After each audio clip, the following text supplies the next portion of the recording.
Welcome back to Dum-Dums and Dragons, where improvisers who've never roleplayed before journey into the world of Dungeons and Dragons. I am the Grand Wizard Bukake, your host. Some of our heroes have escaped the prison and are headed to Phandalin, but Alan was taken over by Xanthus and no one knows where she is. Can Butthole and Quinny survive battling the armies of the Unseen Hand without their wizard companion? How will Phandalin have changed in our hero's absence? Will Laura get a new character or something? Find out next on Dum-Dums and Dragons.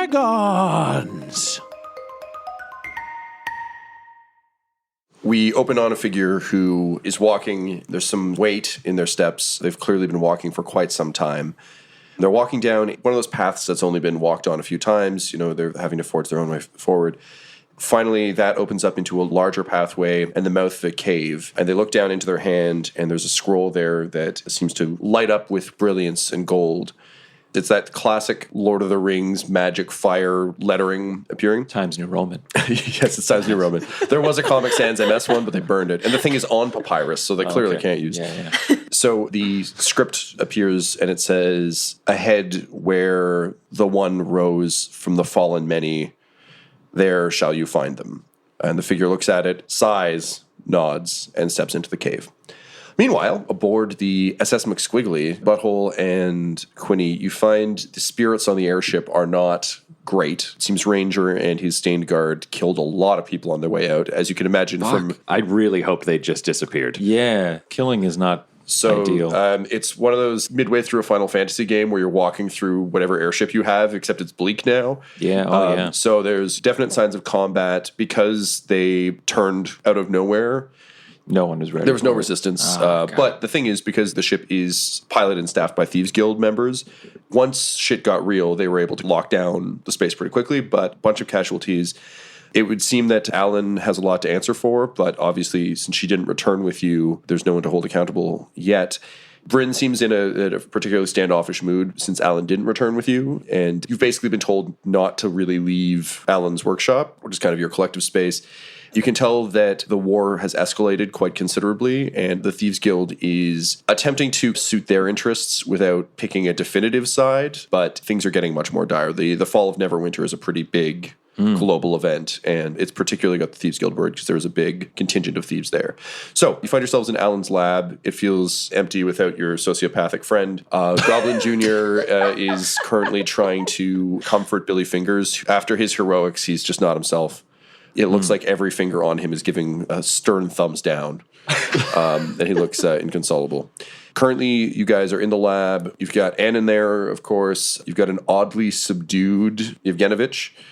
Wrench seems to be working on some gliders for you. He's running combat data on what happened with Goblin Jr.'s glider. Gliders. Leanne from Lion Shield comes in occasionally and is tooling up your gear and bringing things. And we have our plantier, I would assume. Unconscious? Yes, he's unconscious. Being formerly an Unseen Hand airship, there's definitely jails. So he is currently held below decks. I have a couple questions about our current situation. Sure. Do we know what force Neverwinter fell to? Yeah, so even though she kind of has other things that are more pressing, Bryn did give you a status update on what's going on. She's made available to you the findings of the Thieves Guild in terms of the events that are going on. So as you understand it, the Unseen Hand has been sweeping in from the east across Faerun. Okay. From all reports, Waterdeep is still holding fast. Waterdeep was always a bit more militarized than Neverwinter anyway, so their defenses were more able to respond. However, Neverwinter put up brief resistance and then fell to the Unseen Hand. So the Unseen Hand is in full occupation of the city. The Lords of Neverwinter and a lot of the nobles were publicly executed upon the seizure of the city. There are reports of a very high-profile member of the Cabal. People claim they saw Lady Antebellum. People have claimed they saw Butthole's father. But they're all unsubstantiated reports, largely because in the desperation to get out of the city, it was a little bit like when King's Landing was just fully seized. If you were a Stark in King's Landing when it was seized by the Lannisters, where it's just like, we just fucking gotta go. Yeah, okay. However, you do know there is a resistance building within the city, but currently there's no way in or out. Got it. There's also reports of large military forces gathering around Neverwinter. It seems, as war often does, that suddenly the mercenary syndicates, the dragon cult, all sorts of groups are engaging in some way, shape, or form. All the knives are coming out in the dark. So Phandalin has been identified as one of the most likely areas to sort of create a beachhead.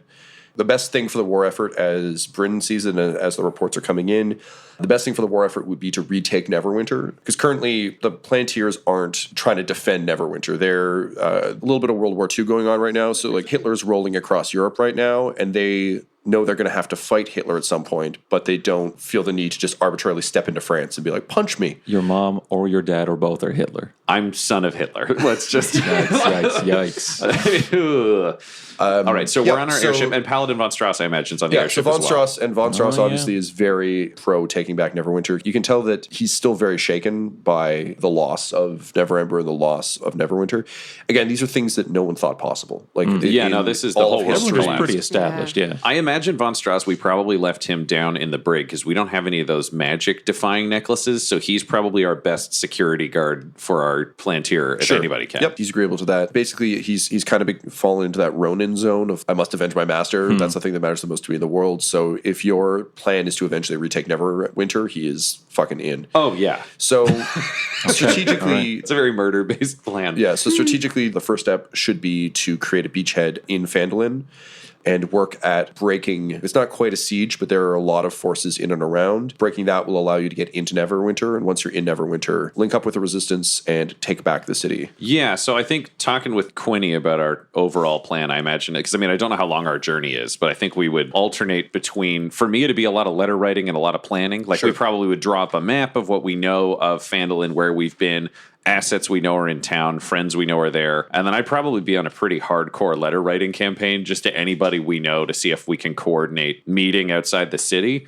Some of them groups, like I know I'd message, probably using like pigeons or whatever, the shit's the equivalent, but just sort of like the Greywater Syndicate, the Harpers. And I'd probably send a message to, Marvin Bonesworth, I don't know if he'd do anything, but I'd try. It's just anybody who's alive. Merle Streep. If I could, Merle Streep was going to return a letter from you? I have no idea, but I would make it very flowery and super nice. Okay. I'd be like, remember the good times? And then hope she does. Remember that they were a lie?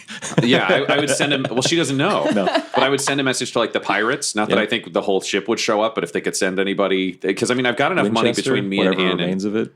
Yeah, I'd throw my mud butt. Who knows who'd answer? Yeah. What's it called? Cragmore Castle with Lil Pim Pim's new. Oh, Pim Pim for sure. All about that Pim Pim. I'll say after your heroic escape, the airship went out to sea to kind of regroup and to allow you some time to process the loss of Alan and kind of lay low while the heat is on. Oh, and I'm going to summon Moonhammer's hand at some point and write a letter and like give it to the hand to take to Moonhammer because I want to request the presence of the Devlingtons if they'll show up. God. Anybody we know.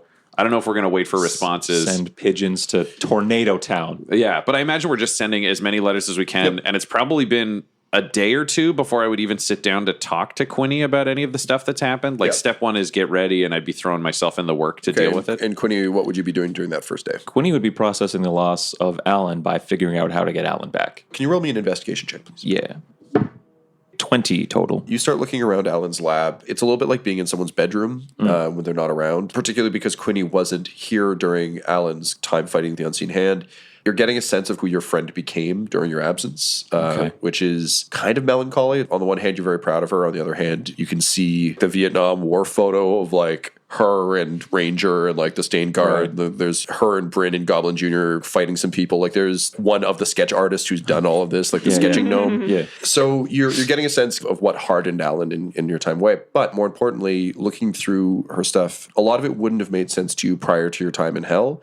But you've become better versed in arcane shit. In your time down there. I'm not going to say you know exactly what to do with it, but in terms of going through her stuff, you're starting to find bits and pieces that you're like, okay, I think this can be of use. What's nice is she just had her lab set to find you. What you notice, though, is that you don't have a soul stone for her. You don't have a lot of the things she had, but based on your role, you're starting to kind of piece it together. Okay. It's probably got like a library too, right? Like a small... Yeah, 100%. Yeah, okay. So I think it's a lot of you reading and kind of like collecting useful stuff, making some room. You know, you do that like sweep the table thing, start setting stuff up. Billy Fingers perks up a bit as it seems like someone's actually trying to do something. Oh yeah, all of nudging the things help around. Of Billy Fingers. Yeah. Yep. Bucky's going to help with the letter writing campaign, by the way. It would start off with Bucky proofreading, and then within about 5 minutes, it's Bucky writing letters. I'm spending all my time racking my brain trying to remember who friends are, which is like, oh Garvo might be useful. You're just pacing the room and just telling him what to write. And he's just It's becoming dictation. Yeah, it's like a dictaphone. And then I keep going back, and I'm like, you didn't use the word nipples enough, and then make him kind of punch it up a little sexually. You want people to read it. Like, they got to be excited. But also, Bucky would be like, I don't know what nipple here. Is that a good spot? I don't know. That's good. That's good. Okay, now draw a penis at the bottom. What, Draw your penis. Oh, okay. And just draw He has to get like 2 more pages. Yeah. Honestly, that's pretty exciting there, buddy. Is that to scale? Is No. that like a 1-to-1? No. Is that smaller? I mean, I don't really want to talk about it. Can you roll me an investigation check, Butthole? That'd be a nat 1. Fuck. Jesus Christ, you're just a dick, aren't you? I think this has become one of the many mysteries that you're going to puzzle over. You know how occasionally Butthole just like stares off into the distance and thinks about things? This is on that list. If at any point I get distracted during an investigation for the rest of this adventure, I'm just wondering about his dick size. Just How old's Bucky again? A teenage Yeah. dragonborn. It's a little bit listen, uncomfortable. it's not a sexual interest. It's just a curiosity. And dragon years, he's definitely of age. Yeah, that's the important thing. So I imagine when we get to the end of the day, after I've got all the letters out and everything's sort of prepared, that'd be the time where I'd actually go sit down and talk to Quinny. Butthole, I'm going to need you to please roll me 3 persuasion checks. Could I have theoretically cast guidance on myself for those? 100%. Nice. I'll give you advantage on the first one for Bucky. 23 on the first one. That is a nat 20 on the second one. That is a 12 on the third one. So I've logged that, and we'll see what happens with it later on. I say, good work, Bucky. Thank you, Mr. Butthole. And then I just stare at him for a second, and my eyes glaze over as I think about something. And then I'm like, "Good work, Bucky." And then good work, Dickie. And then I leave. Thank you, Mr. Butthole. What? And then that's it. He's already gone. So I head over to Quinny, and I imagine we both sort of had our day. I sent the letters out. We're gonna have to see who we hear back from. We got to figure out what the fuck's going on. What have we been doing? I'm trying to figure out what happened to Alan and how we can get her back. We've got a plant here in the fucking brig. I don't know how we're going to use that. We got a resistance movement we got to start, and we got Alan missing. I'm pissed off at Alan, I'll be honest. Why?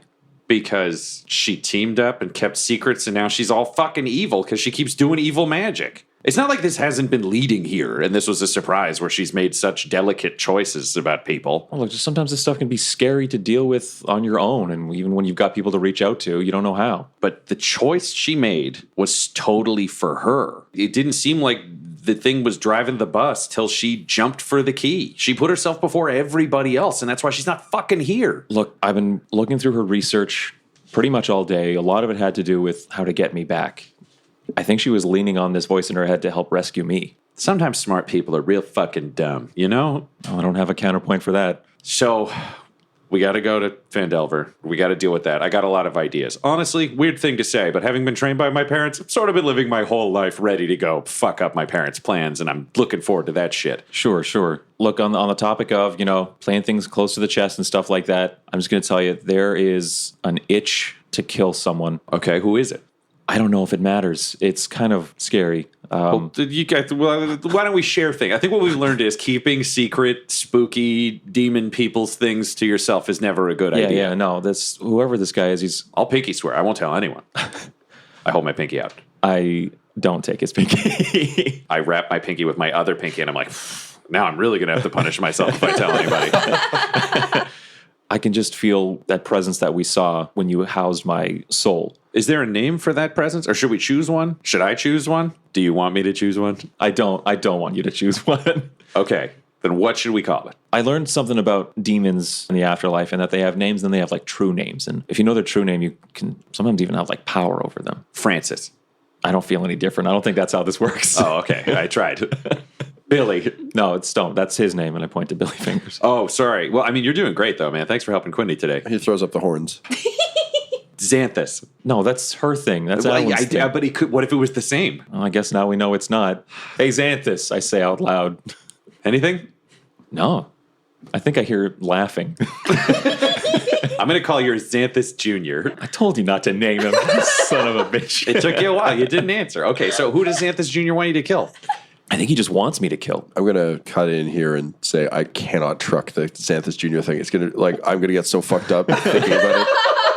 So, Quinny, the sort of name you had for it and the name that it gave you was the One of Many Faces. You know that's not its true name. No, that's like a title. Yeah, you've had a lot of interaction with this thing. Like, it wasn't like you were on your own a lot. It was very much you'd get orders from this thing and then off you'd go. Right. However, no one else in hell was too familiar with what this thing is. So what do you call it? When I was in hell, I called it the One of Many Faces, which is not its true name. So it changes faces all the time? Or just like puts masks on or what? I can't even remember what he looked like. He looked like a man. I'm going to call him Manny. One of Many Faces. Manny. It's Manny. great because it's like many, but also Manny. Plus, I Right. don't think he'll like it, and fuck him. Okay, you know what? That's winning Quinny over there. It's like, Manny, okay. All right, Manny. Manny just wants you to kill somebody. Do you know who it is? Like, how does it work with your whole deal? All I know is that there is just this huge release every time since coming back. We've been in a fight and I've killed someone. It feels amazing. Okay, that's probably a red flag, but does he feel like he's getting more power when you kill people? I'm really trying to figure out, we really ignored this whole Alan turning blue thing, Sure. and I don't want to step you into a whole bunch of kills And to then look, you turn blue. I didn't get like a handbook or anything with this guy either. So like a lot of it is just feelings and vibes I'm going off of. So we're going to stick to you killing when necessary, but not for fun? Does that seem like a healthy balance? Yeah, that sounds fine. Okay, Bucky's looking up into horror, but like trying not to pay attention. so we'll use you as Hitman for justice. I don't like the sound of that at all, but just Quinny Brownbarrow, Hitman for Justice. Dun, dun, dun, dun. Stop giving me names and titles, man. We got more important things to do.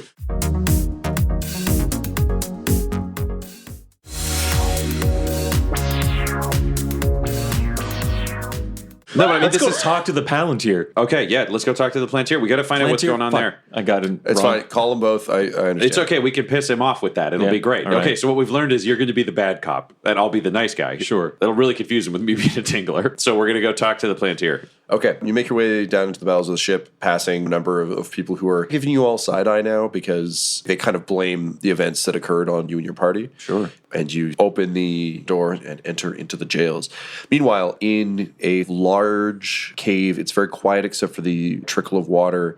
The figure that we encountered before is looking around, and as is often the case, the prophecy seems to have not delivered on what you'd hoped. So you're looking around and you see some piles of bones, but most notably and perhaps most strangely, there's kind of an old waterlogged sign that reads Goblin Jr. Oh. Smash cut back to the jails. So Paladin von Strauss is looking a little worse for the wear. Similar to when Butthole had his Forsaken episode, when you sort of strip a man of his greatest beliefs, faith, and purpose in life, doesn't always bode well. He adopts a silly voice. I am Paladin von Strauss! I've lost everything. My name was silly before, now it's sillier. He's decked out in I helped him forsake up his armor a little bit. Oh, He Quinny asked for didn't know this. points. Quinny comes down and sees him. He's like, come on, man. Von Strauss just turns. He's like, I'm going through some shit, okay? This is me now. This war, it's woken me up inside. No, don't. And then the sword goes and we're fucking just in the dark. No, this time it's his sword. It actually just lights on fire. So his sword just lights up the whole room super bright. You didn't bring the sword with you? I gave it to one of the okay. hell demons. Okay, So- good. I gave it to Jim Devlington. Yeah, of the New Hampshire Devlingtons. So because this was an unseen hand vessel, the cells are pretty gross, and it seems like the Thieves Guild hasn't really paid too much attention to this area. Haven't had too many prisoners, I assume. I think you've had a few, but they're the Thieves Guild, so like prisoners don't last. Ooh. Like, All right. they're a liability. They don't really have them. So And honestly, we don't have any sort of magical restraint thing, so we've just had Paladin von Strauss keeping him barely conscious with punches since he was taken. yeah, it's definitely a kind of a bleak jail cell situation. He nods to you as you come in and goes over, opens the cell, and slaps the Plantier awake. You can tell that he's pretty rough, and it's not just the being revived from being killed thing, but also Von Strauss has been kind of putting him through the ringer. You get the sense, though, that this is going to sound horrible, but he's basically been professionally hurting them, if that makes any sense. It's not out of rage. It's not out of any lack of It's constraint. controlled. It's a choice. It's keeping him injured enough that he can't do his magic. It's really unpleasant and it's really barbaric, but it's Measured. the Plantier isn't floating above the ground You don't need to, like, as a hold him back or magical anything. sylph anymore. He's beat up. You can also see his eyes are a bit glassy. It looks like Von Strauss may have been keeping him drugged as well. Okay, Big VS, why don't you just hang out in the hallway? You seem to have done plenty in here. He like looks at his knuckles that are pretty roughed up and goes, yeah, I guess you're right. Find out something that'll help us, okay? Yeah, I'm going to do my best. I look over to Quinny before we go in.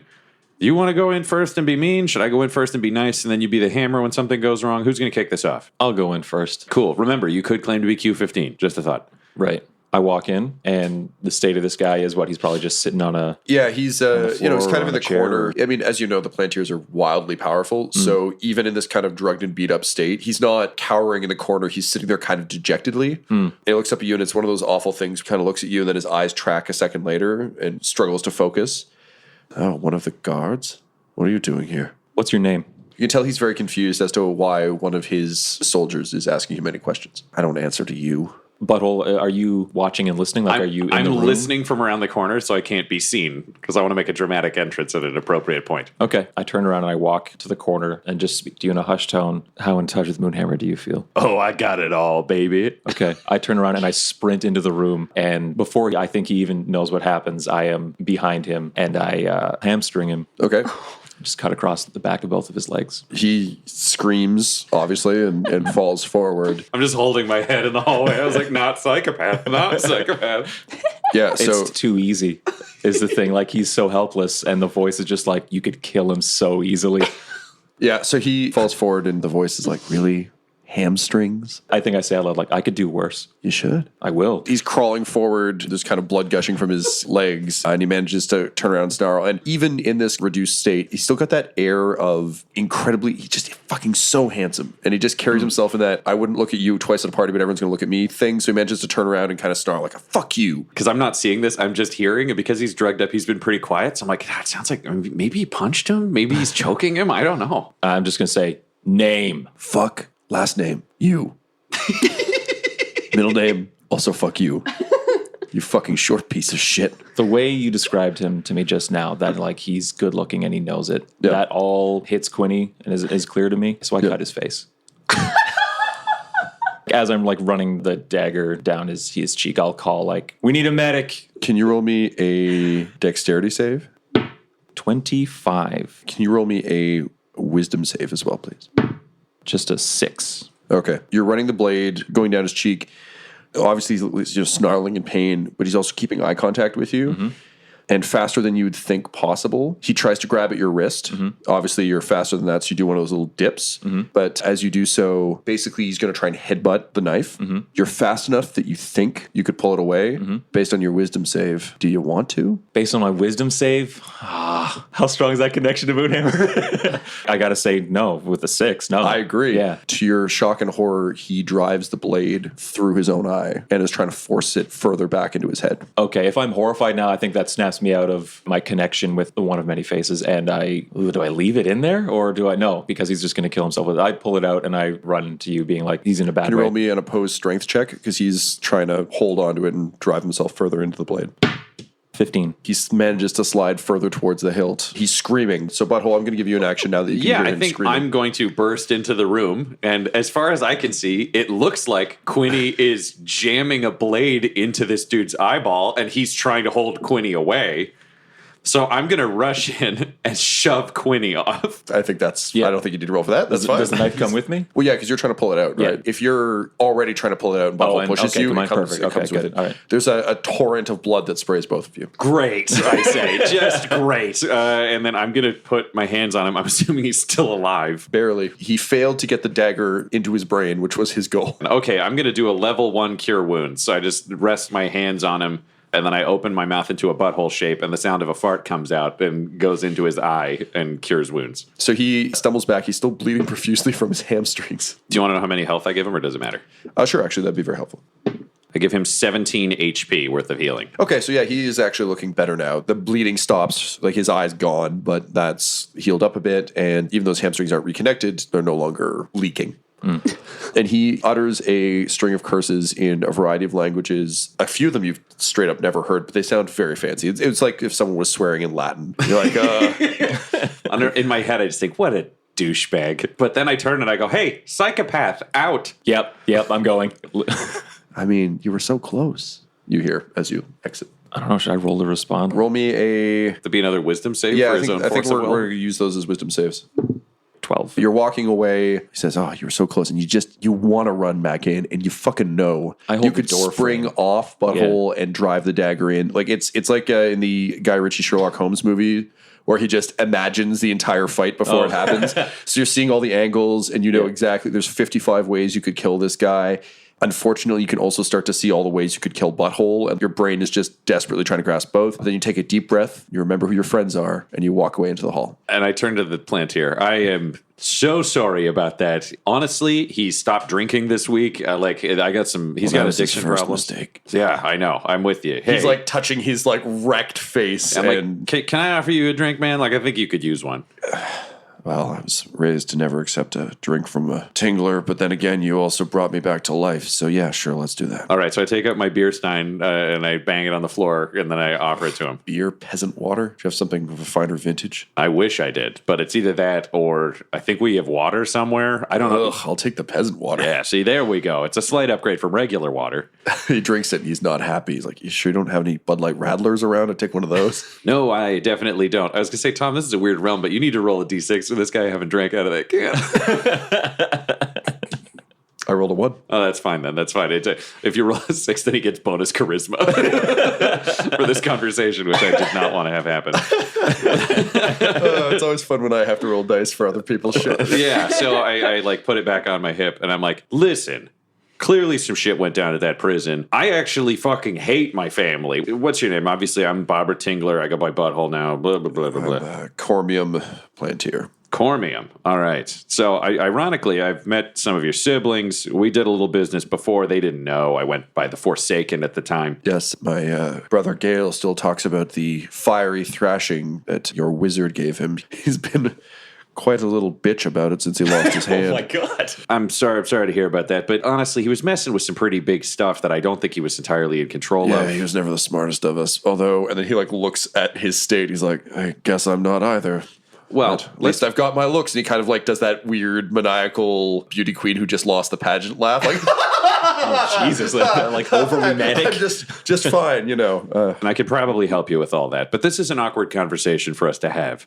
You had me in a prison and I was going to get murdered there. Now I have you, but I don't actually have a problem with you. I don't know how much of a problem you have What with were me. you even doing in that prison? I got busted by Paladin von Strauss. I sort of trashed Neverwinter's Supreme Court by growing a tree out of my poop. It's a long story. It sounds like a good one, but yes, for another time.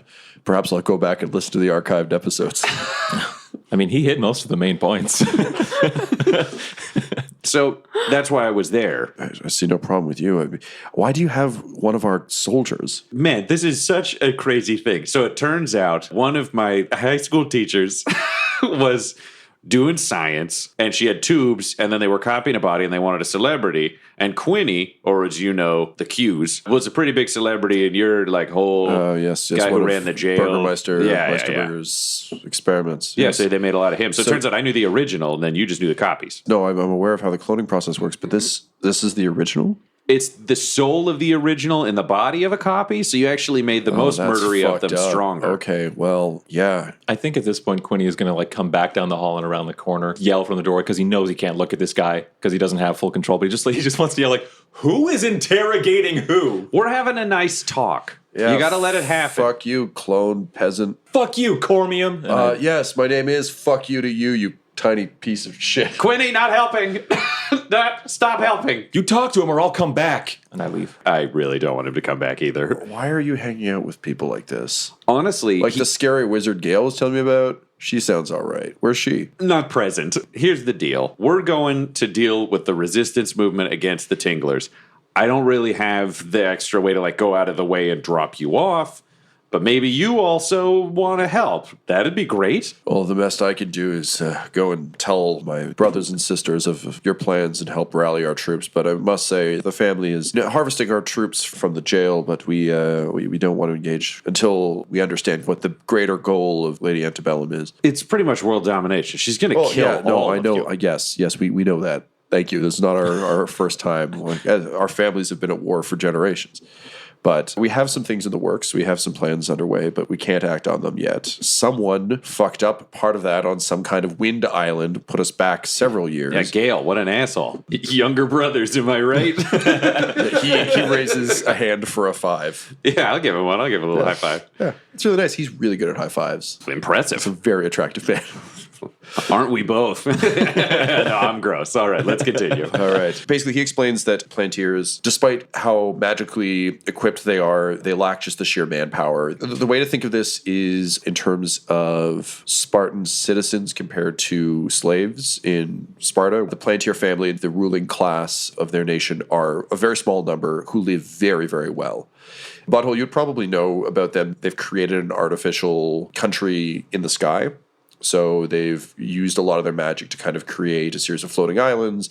It's very idyllic. It's very, I think, Olympus-y. And I imagine the government functions sort of to deem it a magocracy. It's like a theocracy, only magic is the religions. That's where the power comes from. So he explains that the problem with that, of course, is that while they have a number of powerful mages, every mage they lose is a huge loss for them. Whereas Aka and the Unseen Hand have tons of cannon fodder. So their current problem is they can't directly engage. They know they'll have to, but they're currently rallying their forces. And he keeps alluding to a larger plan, but of course he's not going to tell you what that is. Well, here's our problem, Chromium. I'm going to be honest with you. I appreciate that you're an aristocrat and you're super fancy, but I'm a little more blunt. I sort of have two options. Let you go or kill you. Obviously, the guy outside is really team kill you. Yes, I gathered that from the knife in the eye. Yeah, and I don't really like killing prisoners. But That's if not what the you're... reports I read say. We all have troubled times in our lives, and you caught me in a good moment. The goddess is back. But if you're just going to go off and do an evil take over the world plan, then it's really going to bite me in the ass later. And then I shouldn't let you go. So, like, what's the deal if I let you go? You got to let me know what your big overarching plan is. Well, if you want the Tinglers taken care of, if you want them off the board, let me return to my people. Let us rally our forces, and we will ride into battle with you happily. But then are you just going to kill me later? Not if you don't interfere. See, that's this cryptic thing. But what do you interfere with what? What do you actually want, though? Do you want the Tinglers gone? Well, yeah. Okay. What do you want after that? Then I want everyone to be free and have happy lives. Oh, well, with that's no clearly no. dictators. Okay, that's not how society works. So nice, but no. You don't even own this airship. Everyone works for someone. You're a former mercenary. I read that in your file. Yeah, but I could leave. Well, that's why mercenaries suck. Well, here's the question. So if you successfully eliminate the Tinglers, you're going to what? Want to be king of the world? Do you want the Tinglers gone or not? Well, what yeah. I want after that shouldn't matter to you. Tom, this is a weird thing. Can I request an opposed roll? Yep. Because I'm not smart, but I'm insightful, so Yep. I can't figure out what's going on. Sure. Trying to see if he's lying or Just whether or not his story checks out, and if I should worry later, because there's a chance he would wear me down with an argument. It's like, I'm not that smart. no, so keeps talking and you like forget what you were talking That's why I'm about. like, could we do an opposed wisdom and an intelligence? Like, I need something to just quantify for me. Yeah, so what specifically are you trying to ascertain? Basically, I got to make this gamble, and Quinny's such a fucking murderer that I can't trust him to give an opinion on whether or not we kill him. So I want to figure out whether or not letting him go is the right thing to do, or if he's just going to turn around and screw us immediately. Okay, I get that. So let's say wisdom then, because wisdom would be more so gut check. Yeah. 18 total. I'll let you add a d6 for Moonhammer guidance.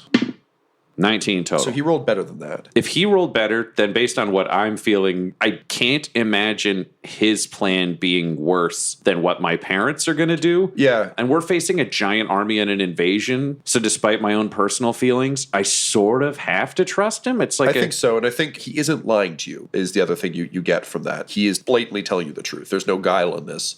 He's just laying out the facts as he sees them. All right, Chromium, here's a question. Can you teleport yourself the fuck out of here if we heal you enough? Yeah. All right, bro. Let's stay friends. Keep in touch. We can do what we can for each other. And then I'm going to lay a hand on him and cast Cure Wounds we got a couple days before we go into Phandelver, I imagine? Yeah.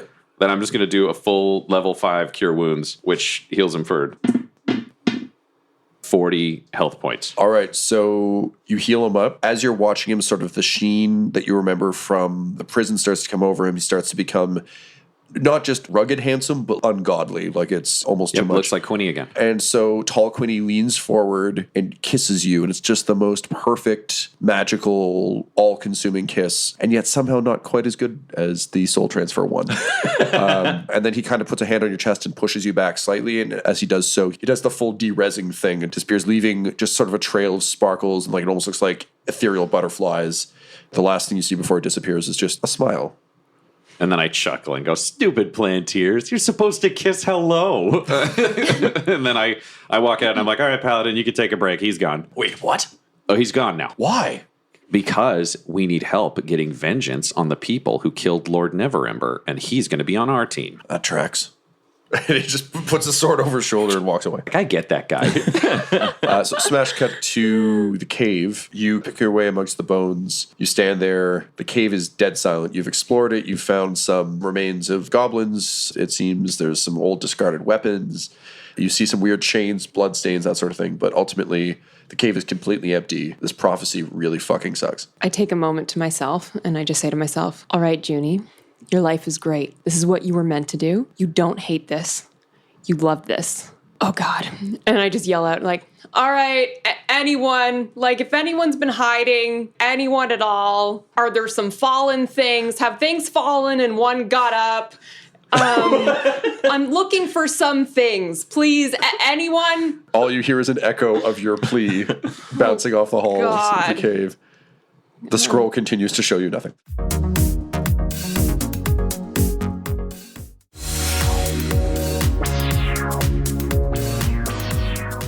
Smash cut back to the airship. So Quinny Butthole is kind of walking merrily past you as you're, I assume, lurking in the hall. So how'd it go? Good. Yeah? Yeah, it went really good. Do you need me to go back down there and mess him up some more so that you seem like a real he's good gone. guy? He's gone. I let him go. You killed him? No, I let him go. Like, I was like, go home, make friends. There's no exit. Oh, no, there is. You just healed them enough, and then they're magicians. They're like, poof, and they're gone. You healed him to the point that he was able to recover his magic and he just disappeared. Is that what you're telling me? I asked him, if I heal you enough, can you teleport? And he said yes. Well, so then good. he did. I'm glad you observed the proper decorum. Yeah, what the fuck, butthole? Listen, I didn't get fooled. It was a tactical choice. Why? What is the tactic? Well, so far, we have you and me and about 6 pigeons I sent out, and that's our whole fucking army. We have to fight people who burn Neverwinter to the ground. So I think we could use some help, and they fucking hate the Tinglers, so he's help. You're a Tingler. Yeah, I don't care. It doesn't matter that you don't care. He knows you're a Tingler, doesn't he? Yeah, of course. He said, hey, Tingler. He's going to want to kill us. Or, like, just sweep us aside because of his massive military force that he has. Well, first of all, no. They have a small group of mages, and the rest of them are just basically servants. And if we get them to unionize, They we're made an fucking army set. of clones of me. We got rid of all of those. They all died in the prison escape. We do not know that. I have to assume. Listen. Oh, my God, butthole. I've seen you get punched a lot, and you die easy. Like, no offense, but I've seen so many of you die. Quinny, can you roll me an insight check, please? Ugh, not great. 4 plus 0. You think maybe Gary said something useful about this, but you don't remember what it was. Oh, God, I wish Gary were here. Sure, he's going to turn around and kill us. Honestly, everyone we've met is going to turn around and kill us. But he's not going to do it until my parents are killed, which requires him to kill a whole fucking army. Here's my thing. Do you think you got every bit of information out of him that we could get, even as new developments come to pass? Yeah. Butthole, you're a fucking idiot. Says the guy who stabbed him in the eye until he was almost dead? What did you get out of him? So the good cop could heal him. You just got blood out of him. Yeah. We've played bad cop, good cop before, and bad cop was never, I'll just put a knife in his eye and hamstring him until he's dead, and then they'll bring him back. He wasn't dead. Also, it doesn't matter how good or bad I did at interrogation. I will always be better than you because I didn't let him leave. But you didn't get any information. You just did. Good cop, bad cop, butthole. I don't even know if I'm talking to you or Manny right now. I'm scared of what you did in that room. Manny would probably be upset to be called Manny. Well, good. So Fuck him. Yes, good. Reassuring that you're talking to me. The Quinny I know is a good bad cop, and the Quinny in the room with me right now is a weird torturer. And you know who was the last person who started killing prisoners for no reason? Alan. And I am scared. Don't say it like that, you buffoon. I make humor to lighten the moment. What did Von Strauss have to say about this? He thought it was cool. Oh my God, I'm surrounded by holy fucking idiots. I'm going to go back to Alan's room. If you need anything from me, I will be there with the books and the research trying to figure out how to get Alan back. After Quinny leaves, knowing that anything I say to him can be heard and seen by Manny, I sit down in whatever the closest room is. Broom closet, it doesn't matter. I'll use thaumaturgy to make this shit glow. I sit there with Moonlight Bringer in a storage closet. I take out Moreau's books, the old necromancer who created the Well of Souls. Knowing that the Well of Souls had been able to trap souls, I figured there's got to be something in there that'll let me figure out how to sever connections between souls and other things. So I got to figure out how to stop this fucking Manny guy from turning Quinny into a murder bot. So you spend the night reading. I think if we were cutting between the two of you in a montage, it'd be both of you reading in different rooms. Butthole trying to save his pal Quinny, and Quinny trying to save his pal Alan. So in the morning, you get word that the airship is within striking distance of Phandalin. Now, the catch is that driving an airship anywhere near Neverwinter is going to be bad news. The Cult of the Dragon is not necessarily on site in Neverwinter, but basically the Unseen Hand has been using dragons as their aerial support. So you never know when a squad could just kind of show up and wreck shit.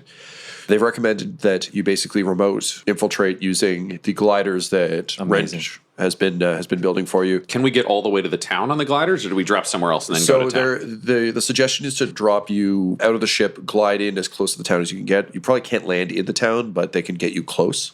You have a good degree of familiarity with those woods, having ventured there before. Sure. Meanwhile, they will drop the battle wagon off further down the coast, and Annan and Yevgenovich will bring it up to meet you in Phandalin once Phandalin is secure. Phandalin, we know, is currently occupied by... The best way to think of it is Neverwinter is fully occupied by the Unseen Hand Force. It seems to be protected on the outside by a coalition of mercenary groups. And then all the sort of surrounding towns, they've set up almost regional, not governors, but kind of to ensure that exactly what you guys are planning on doing doesn't happen. Cool. Okay. Knowing that we're on the airship, we're going to take the gliders down. I want to rig up our walking table if possible, because we got that out of Moreau's joint. Yep. Those live walking tables. And I would like to raid as much of the weapons cache on the airship as possible. Not leaving them unarmed, but knowing that there were a lot of stained people who are no longer present. Anything that's like simple, like swords, crossbows, anything that's so they like load you up with a bunch of bows and a couple crossbows, some swords, daggers. Because they're thieves, they all tend to be smaller scale weapons. Can you roll me a perception check, please? Quinny, you can roll me one as well, please. 10. 6. So the Thieves Guild weapons all seem to be in pretty good order.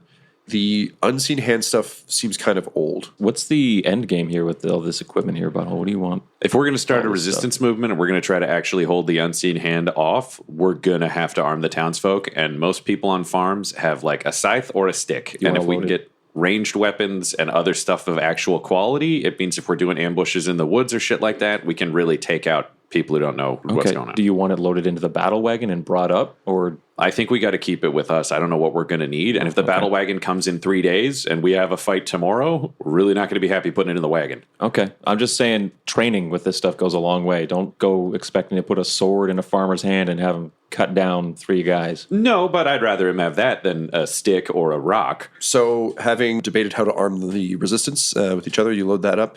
Was there anything else you wanted from the airship? I picked up a trinket or an item of some kind from the prison. I don't know if it's a useful tool or if it's just going to be treasure. Yeah. So when you look inside the bag, you pull out sort of a small medallion. It's gold, but you can kind of see there's a bunch of small, almost honeycomb type things cut out, and there seems to be a jewel underneath it. Okay. And it is a medallion of thought. So basically, it has 3 charges, and it allows you to cast Detect Thoughts for each charge. At the end of every day, it regains 1 D3 charge. Thank you. You're welcome.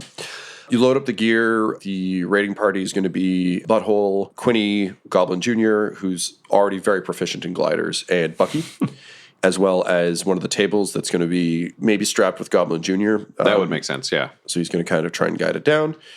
And as you kind of, the sun's just come up over the horizon, it's gently foggy day. You can see the coastline. Strapping yourselves in. The gliders are built of lightweight wood. They've got canvas strapped across them. They're very low tech, but they should be pretty easy to maneuver. If Goblin Jr. can do it, so can you. So with everything strapped up, you kind of look across the horizon. Do you say anything or do anything before you jump? Look, I know I lost my temper with you yesterday, and I called you a fucking idiot, and I'm sorry. But in my compromised state, I really need to depend on you. And I need you to depend on the rest of this crew, like Bryn and Bucky and stuff like that, not making those decisions to just let a prisoner go without talking to anyone about it. Just to be clear, you want me to consult with Bucky before we make major decisions? Bucky looks so excited. Sure.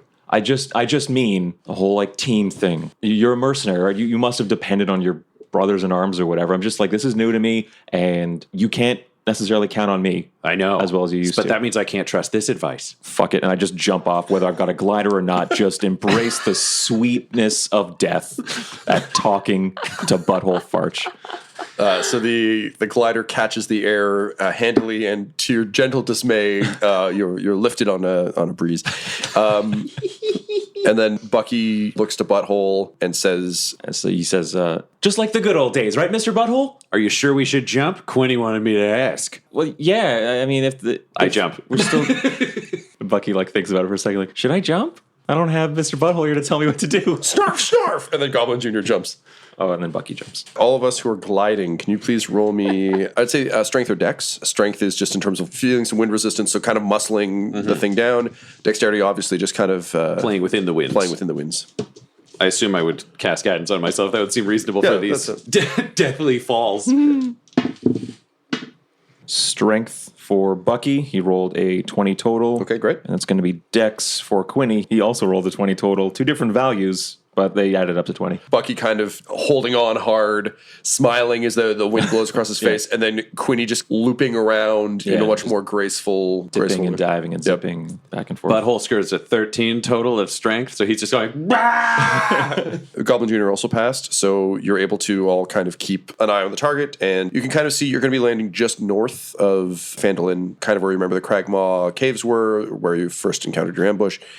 As you're gliding, all of a sudden you see a series of flashes. Can you roll me perception checks, please? Bucky's doing great. 20 for Bucky as a total. 13 for Butthole. Consistency. Just your eyes are watering. I'm busy yelling so much. 13 for Quinny also. 13. He's distracted by Butthole. Yeah, great. So Bucky sees this light blink a couple times, and then a series of flashes, and all of a sudden he can see something glinting in the sort of early morning light, but it seems there's a number of small objects flying towards the gliders. Bucky will yell, "Incoming! Can you all roll me, please, either a strength save or a dexterity save? Incoming! Everyone, please get out of the way!" 4 for Bucky, 17 for Quinny. Butthole just yelling has actually psyched his adrenaline up so high that he gets 24 total on his strength save. Okay. So all of you turn as Bucky yells his warning, and you see a number... I'm just picturing 2 perfect turns, and Bucky just flips his over. Well, you see a number of these metal things really coming, funny, coming your way. What's odd is they almost seem to have fire coming out from behind them, which is strange. And then once they reach within distance, they explode. So all of you manage to duck, dodge, and weave uncomfortably. You're now plummeting, but you're still in control. Bucky, however, fails. So his glider bursts into flame, and he veers wildly off, and you can see him death spiraling off into the distance. He's flying much further north than you. You don't think you can get to him. Well, off I go!